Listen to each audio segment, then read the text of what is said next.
تو بھائی یہاں بتایا جا رہا ہے کہ ایک دودھ کی فیکٹری کا اصول ہے کہ دودھ کے ہر ڈبے میں مقدار کم از کم اوسط قدر 128 ml کے برابر ہونی چاہیے۔ اچھا، ڈبوں میں جو مشین دودھ بھرتی ہے اس میں بھی یہی معلومات درج ہے۔ مشین کے عمل میں تھوڑی بہت تبدیلیاں آنے کی وجہ سے ڈبوں میں دودھ کی مقدار عام طرح سے پھیلی ہوئی ہے، یعنی یہاں پر ایک نارمل ڈسٹریبیوشن بن رہا ہوگا۔ آگے بتا رہے ہیں کہ بے ترتیب طور پہ 12 دودھ کے ڈبوں کا نمونہ لیا جاتا ہے۔ اس نمونے کی اوسط قدر 127.2 ml کے برابر آتی ہے، جبکہ اس کا معیاری انحراف برابر آتا ہے 2.1 ml کے۔ اب سوال یہ ہے کہ اس معلومات کے ذریعے معلوم کریں کہ کیا یہ فیکٹری اپنے اصول پر پورا اتر رہی ہے یا نہیں، اور ہمیں اپنے جواب کو اعداد و شمار کی مدد سے ثابت بھی کرنا ہوگا۔ تو بھائی کام شروع کرنے سے پہلے میں ذرا کچھ چیزیں بیان کر لوں۔ پہلی تو یہ کہ یہاں پر میو دکھا رہا ہوگا ڈبوں کی آبادی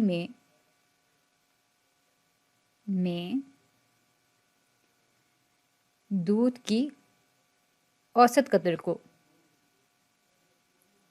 بلکہ دودھ کی اوسط مقدار کو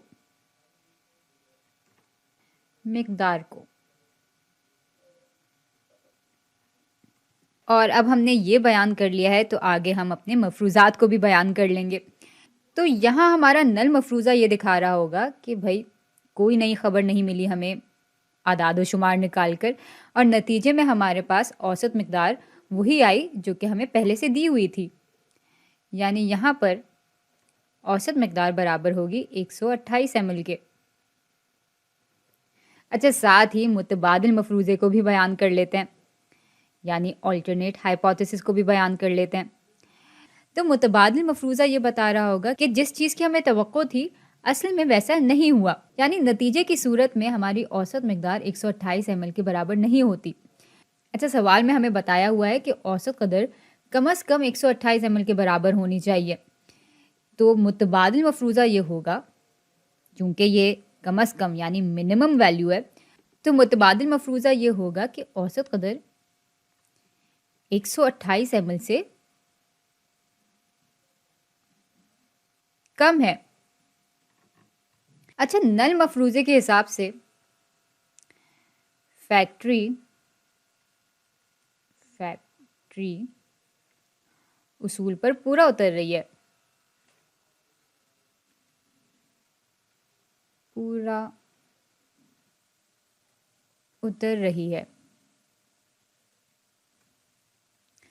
اور متبادل مفروضے کے حساب سے فیکٹری اصول پر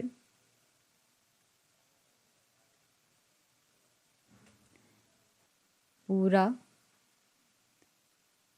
نہیں اتر رہی۔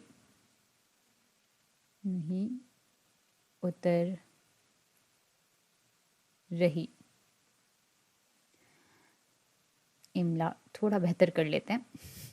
ہاں، تو بھائی یہ ہیں ہمارے مفروضات، اور ہم ان دونوں کو ایک دوسرے کے خلاف پرکھ کر ہی اپنے جواب تک پہنچیں گے۔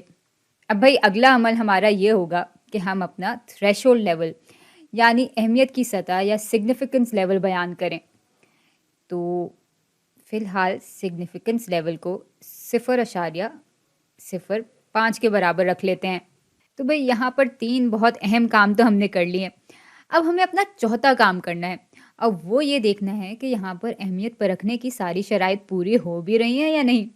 اگر تو یہ شرائط نہیں پوری ہو رہی ہیں تو اس کا مطلب ہے یہاں سے ہم آگے نہیں بڑھ سکتے، لیکن ہم امید یہی کر رہے ہیں کہ یہاں پر ساری شرائط پوری ہو رہی ہوں گی۔ تو پہلی شرط تو یہ ہے کہ نمونہ بے ترتیب ہو،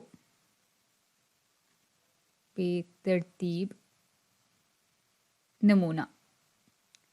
بھائی یہ شرط تو پوری ہو رہی ہے، یہاں پر ہم نے بے ترتیب طور پہ ہی 12 ڈبوں کا نمونہ لیا ہے۔ اچھا، اگلی شرط یہ ہے کہ عام پھیلاؤ بن رہا ہو نمونے کا۔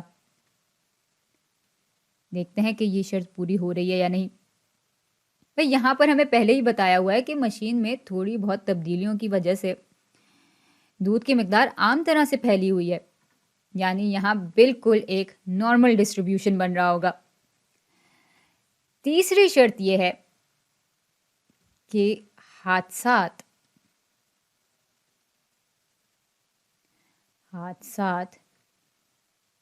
غیر منحصر ہوں۔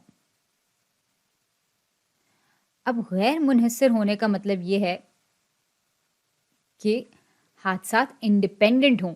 اچھا، اب حادثات غیر منحصر ہیں یا نہیں، یہ ہم دو طریقوں سے معلوم کر سکتے ہیں۔ پہلا طریقہ تو یہ ہے کہ نمونے سے جائزہ لے کر ہم اس کو واپس آبادی میں ڈالیں اور اس کے بعد ہی ہر اعداد و شمار کا حساب لگائیں۔ یہ ہوتا ہے ود ریپلیسمنٹ۔ لیکن بھئی سوال میں ہمیں اس بارے میں کچھ نہیں بتایا جا رہا، تو اس لیے یہ بات پرکھنے کے لیے کہ حادثات غیر منحصر ہیں یا نہیں، ہم دوسرا طریقہ استعمال کریں گے۔ اب سوال یہ ہے کہ دوسرا طریقہ کیا ہے؟ بھائی دوسرا طریقہ ہے ہمارا 10% اصول۔ دوسرا طریقہ ہے ہمارا 10% اصول۔ تو اگر ہمارا نمونہ پوری آبادی کے 10% کے برابر ہے یا اس سے کم ہے تو ہم یہ فرض کر لیتے ہیں کہ ہمارے حادثات غیر منحصر ہوں گے۔ یہاں مسئلہ یہ ہے کہ ہمیں کل آبادی کے بارے میں بھی نہیں معلوم، لیکن ظاہر ہے ایک فیکٹری میں سے اگر ہم 12 دودھ کے ڈبوں کا نمونہ لے رہے ہیں تو وہ 10% سے تو کم ہی ہوگا، تو ہم بس مان رہے ہیں کہ حادثات غیر منحصر ہیں۔ اچھا، عام پھیلاؤ کے بارے میں اگر ہمیں نہیں بتایا ہوتا تو دوسرا طریقہ اس کو جانچنے کا یہ ہے کہ ہمارا سیمپل سائز یعنی نمونے کا جو سائز ہے وہ 30 سے زیادہ ہو۔ جب نمونے کا سائز 30 سے زیادہ ہوتا ہے تو ہم فرض کر لیتے ہیں کہ ہمارا پھیلاؤ عام شکل کا ہے، یعنی ایک نارمل ڈسٹریبیوشن ہمیں مل رہا ہے۔ یہاں پر یہ تو نہیں ہو رہا، لیکن آبادی چونکہ عام پھیلاؤ جیسی تھی تو اس لیے ہم نے مان لیا کہ نمونے کا بھی عام پھیلاؤ ہی ہمیں مل رہا ہوگا، اور یہاں پر ریپلیسمنٹ نہیں ہو رہی، یعنی تبدیل نہیں کیا جا رہا نمونے کو آبادی میں واپس، لیکن چونکہ ہمارا 10% اصول پورا ہو رہا ہے اس لیے ہم مان رہے ہیں کہ حادثات غیر منحصر ہیں۔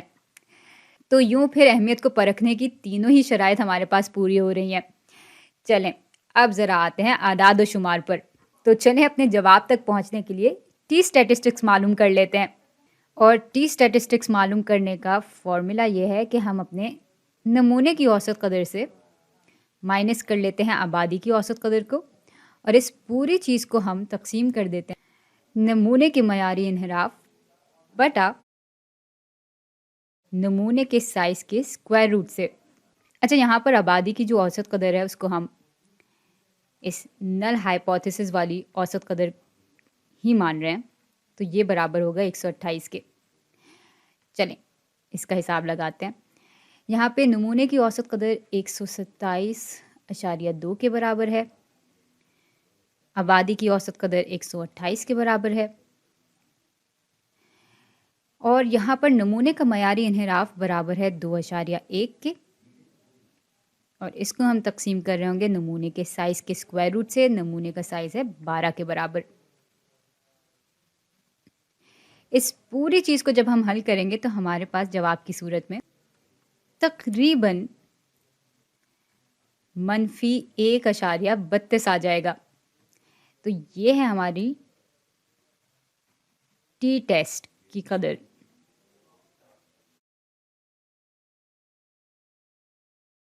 اچھا ہاں، ساتھ میں یہ بھی بتاتی چلوں کہ یہاں پر زی اسٹیٹسٹکس کے بجائے ہم نے ٹی اسٹیٹسٹکس اس لیے لیا ہے کیونکہ ہمارے پاس آبادی کے معیاری انحراف نہیں تھا، اور اس لیے پھر ہم نمونے کی اوسط قدر کے نمونے کے پھیلاؤ کے معیاری انحراف کا اندازہ اس نمونے کے معیاری انحراف کے ذریعے لگا رہے تھے، اور بس اس لیے ہم نے زی کے بجائے ٹی اسٹیٹسٹکس استعمال کیا۔